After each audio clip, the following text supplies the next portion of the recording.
asterisk, owe it to you. Nobody is coming to save you. Not your friends, not your family, not luck. You wake up and the world already owes you nothing. So if you stay average, that's on you. If you stay weak, that's on you. Deep down, you know what you're capable of, but you keep making excuses. Stop. You owe it to yourself to become stronger, sharper, and more disciplined. Every wasted hour is a debt you're stacking against your own future.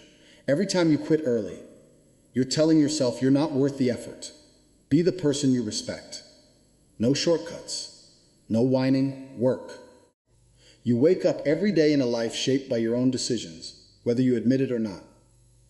The moment you stop blaming people, circumstances, or bad luck is the moment you take control. Nobody forced your habits, your mindset, or your routine on you. Those are choices, repeated daily until they became your reality. When you accept that, you stop being a victim of life and start becoming the architect of it. Taking full responsibility means you don't point fingers when things go wrong. If you fail, you own it. If you fall behind, you own it. There's power in that because once it's yours, you can fix it. Blame keeps you stuck, but ownership gives you options. It forces you to look at your weaknesses without excuses and do something about them. That's where real growth begins. You start to notice how often people escape responsibility. They complain about their situation, but refuse to change their actions. They wait for motivation, for the right time, for someone to give them a push. Meanwhile, time keeps moving. When you take responsibility, you stop waiting. You act, even when it's uncomfortable, even when you don't feel ready. It also means being honest with yourself. Not the comfortable version of honesty, but the kind that stings. The kind that tells you you're not working hard enough, not focused enough, not disciplined enough. That honesty is what separates people who stay stuck from those who move forward. You don't need approval or validation when you know exactly where you stand. Responsibility demands consistency. It's not about making one big decision and expecting everything to change overnight. It's about showing up every day, doing what needs to be done, and not negotiating with your own standards. Even when you're tired, even when no one is watching, even when it feels pointless. Because you understand that every action builds your future, whether you like it or not. You also stop making excuses for your environment. Maybe you didn't start with advantages. Maybe things aren't fair. But fairness doesn't change outcomes. Actions do. When you take responsibility, you focus on what you can control instead of wasting energy on what you can't. That shift alone puts you ahead of most people. It's not easy. It's uncomfortable to admit that you're the reason things are the way they are. But it's also freeing. Because if you're responsible for where you are, you're also responsible for where you can go. That means nothing is fixed unless you decide it is. Every improvement, every success, every change starts with the decision to stop blaming and start owning everything in your life. Excuses feel comfortable because they protect your ego, but they quietly destroy your progress. Every time you justify why you didn't act, you reinforce a pattern of weakness.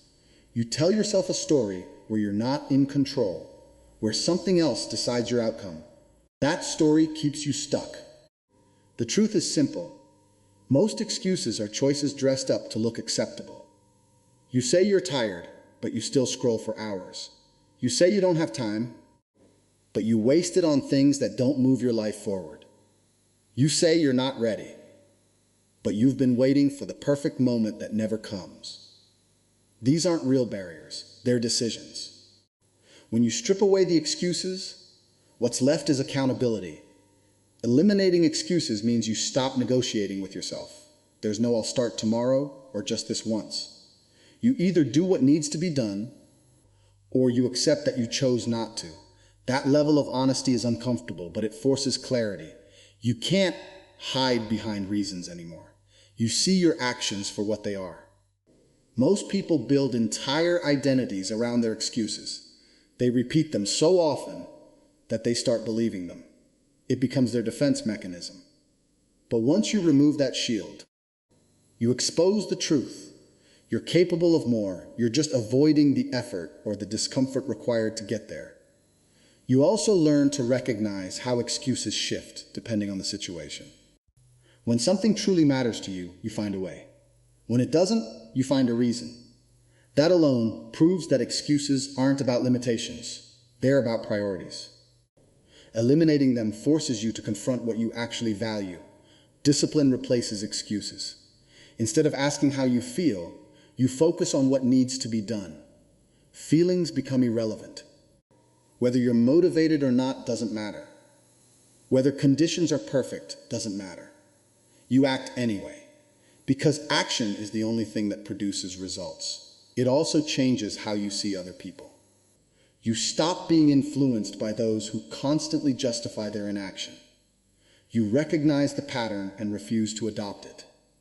Instead, you surround yourself with people who take ownership, who execute without complaining, who hold themselves to higher standards. Eliminating excuses doesn't mean life suddenly becomes easy.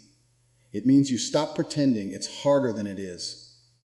You accept that challenges exist, but you don't use them as a reason to stop. You adapt, adjust, and keep moving. The moment you remove excuses, you remove the barriers you created for yourself. And what remains is simple: work, consistency, and results. Discipline isn't something you suddenly gain one day. It's built through repetition, through doing what needs to be done even when you don't feel like doing it. Most people wait for motivation, but motivation is unreliable. It comes and goes, and when it disappears, so does their effort. Discipline doesn't care about your mood. It operates on standards, not feelings. Building discipline daily starts with small actions that you refuse to skip. You set a rule for yourself and you follow it, no matter what. It could be waking up at a certain time, finishing your work before distractions, or pushing through one more task when you'd rather quit. These actions seem simple, but they compound. Every time you follow through, you strengthen your ability to stay consistent. The problem is that people negotiate with themselves too often. They give themselves permission to stop early, to delay, to make exceptions.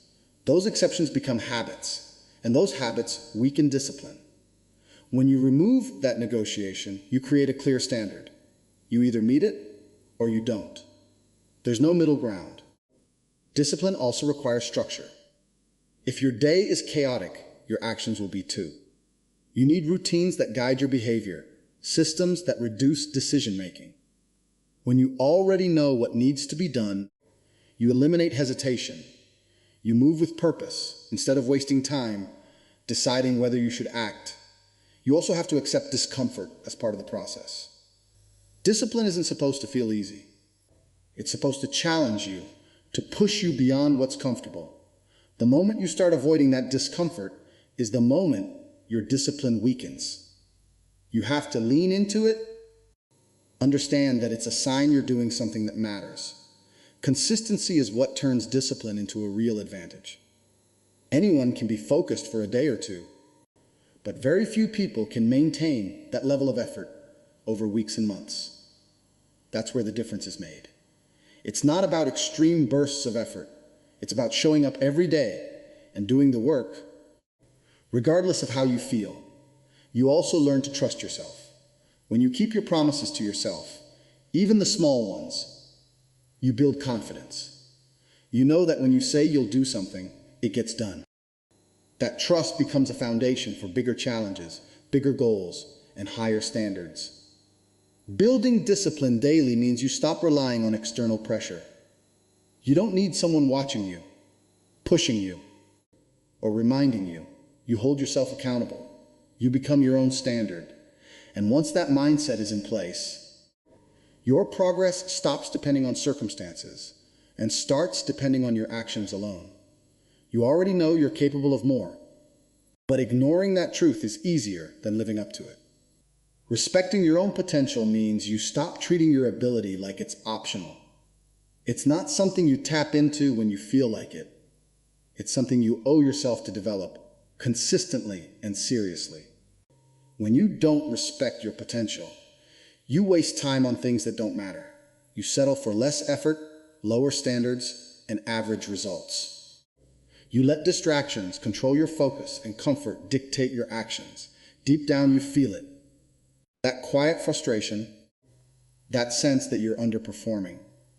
It comes from knowing you're capable of more, but choosing not to act on it. Respect starts with awareness. You recognize that your abilities aren't random. They're tools. If you don't sharpen them, they become useless. Talent without discipline means nothing. Potential without action is just an idea. The moment you understand that, you stop waiting for the right mood or the perfect opportunity. You start building. It also means raising your standards. You don't accept mediocre work from yourself anymore. You don't cut corners or make excuses for poor effort. You push for better, even when no one else is watching, even when it would be easier to do less. Because your standards are no longer based on others. They're based on what you know you're capable of. You begin to value your time differently. Every hour becomes an opportunity to improve or a chance to fall behind. When you respect your potential, you don't waste time on things that pull you away from growth. You become intentional with your actions, focused on what moves you forward instead of what keeps you comfortable. There's also a level of discipline that comes with respect. You don't rely on motivation to unlock your abilities. You build routines that force you to show up and perform. You understand that consistency is what turns potential into results. Without it, nothing changes. You stop comparing yourself to others as a way to feel satisfied. Instead, you compare yourself to what you could be. That gap becomes your focus. It drives you to close it through effort, learning, and persistence. You're not trying to prove anything to anyone else. You're trying to meet your own standard. Respecting your potential also means accepting responsibility for growth. You don't wait for someone to guide you or push you. You take control of your own development. You seek knowledge, practice your skills, and challenge yourself regularly. You make growth a priority, not an afterthought. It's not about perfection. It's about effort and consistency. When you respect your potential, you don't allow yourself to drift aimlessly. You take your abilities seriously. You recognize their value and commit to developing them, because ignoring them is the same as wasting them. And wasting them is a choice you refuse to make. Time is the only resource you can't replace, yet most people treat it like it's unlimited. They waste hours without thinking, delay important work, and act like they'll always have another chance. Using time like it matters means you stop living with that illusion. You understand that every minute spent is gone, and it's either building your future or holding you back. You start by becoming aware of how you actually spend your time. Not what you say you do, but what you really do. The small distractions, the pointless habits, the moments where you choose comfort over progress, they add up. When you see that clearly, it becomes harder to justify wasting time on things that don't move your life forward.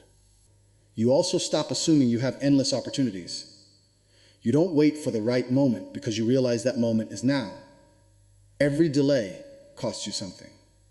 While you hesitate, time keeps moving, and so does everyone else. Using time properly means acting when it matters, not when it feels convenient. Priorities become clear. You focus on what actually improves your situation, your skills, your work, your discipline. Everything else becomes secondary. That doesn't mean you never rest. But your rest is controlled, not endless. It serves a purpose instead of becoming an escape. You begin to treat your day with structure. Instead of drifting from one thing to another, you decide in advance what needs to be done. That removes hesitation and reduces wasted time. You move with intention, not randomness. Every action has a reason behind it. It also means you respect deadlines, especially the ones you set for yourself. When you say something will be done, you follow through. Not because someone is watching, but because your time is too valuable to be wasted on delays and excuses. You hold yourself accountable for how you use it. You stop overvaluing comfort.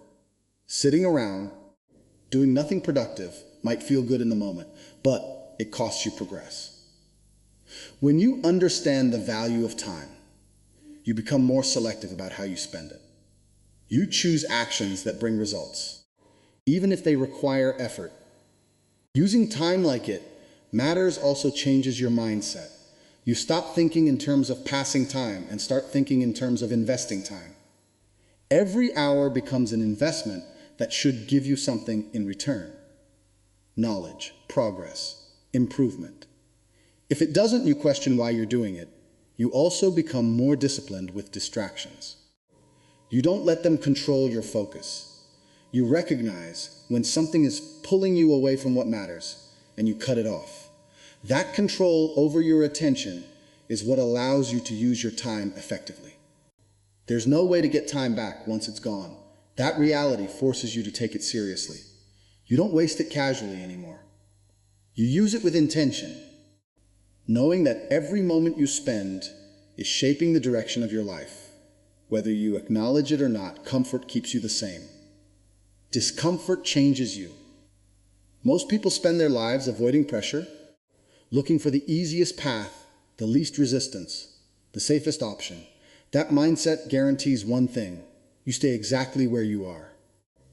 Embracing discomfort and pressure means you stop running from what challenges you and start using it as a tool to grow. Pressure isn't your enemy. It reveals who you really are. When things get difficult, when expectations rise, when the situation becomes intense, that's when your habits and mindset are exposed. If you've been avoiding effort, it shows. If you've been building discipline, it shows. Pressure doesn't create weakness, it exposes it. You begin to understand that discomfort is part of progress. Every time you learn a new skill, push your limits, or step into something unfamiliar, it feels uncomfortable. That feeling is a signal that you're moving forward, not backward. Avoiding it means avoiding growth. Accepting it means you're willing to improve. Instead of asking how to make things easier, you ask how to handle harder challenges. That shift changes everything. You stop expecting life to adjust to you, and you start adjusting to life. You become more adaptable, more resilient, more capable of handling situations that would overwhelm others. You also stop taking pressure personally. It's not there to break you, it's there to test you. Whether it's deadlines, competition, or high expectations, pressure forces you to perform. If you learn to stay focused under it, you gain an advantage that most people never develop. While others panic or avoid responsibility, you step forward and handle it. Embracing discomfort also means doing things you don't feel like doing. Waking up early when you'd rather sleep, working when you'd rather relax, pushing through when you'd rather stop. These moments build mental strength. They teach you that your feelings don't control your actions. You become less sensitive to difficulty. What once felt overwhelming starts to feel normal. Challenges that used to stop you become things you handle without hesitation. That's because you've trained yourself to face discomfort instead of escaping it. Over time, your tolerance increases, and your confidence grows with it. You also gain clarity. When you're constantly in comfortable situations, you don't learn much about yourself. But when you're under pressure, you discover your limits, your reactions, and your strengths. That awareness allows you to improve in ways comfort never could. There's a difference between people who succeed and those who don't, and it often comes down to how they handle discomfort. One group avoids it, complains about it, and tries to escape it. The other group leans into it, learns from it, and uses it to get better. The choice is always there. Embracing discomfort and pressure means you stop seeing them as obstacles and start seeing them as opportunities. Opportunities to grow, to improve, to become stronger. And once you adopt that mindset, you stop being controlled by difficulty and start using it to your advantage. You know when you're holding back. Nobody has to tell you. It shows in the effort you don't give, the standards you lower, the moments you settle for good enough when you could push further.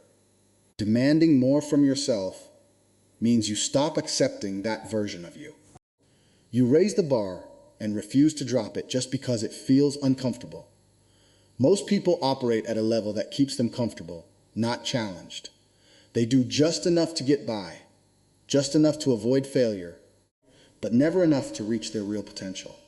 When you demand more from yourself, just enough is no longer acceptable. You expect better effort, better focus, better results every single day.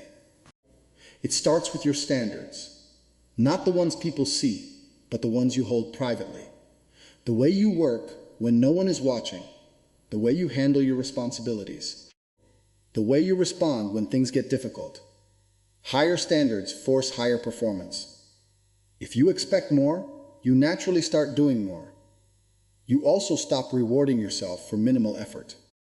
Finishing something halfway isn't an achievement. Showing up without focus isn't progress. You become honest about what real effort looks like, and you don't give yourself credit unless you meet that level. That honesty pushes you to improve instead of stay comfortable. Demanding more means pushing past the point where you'd normally stop.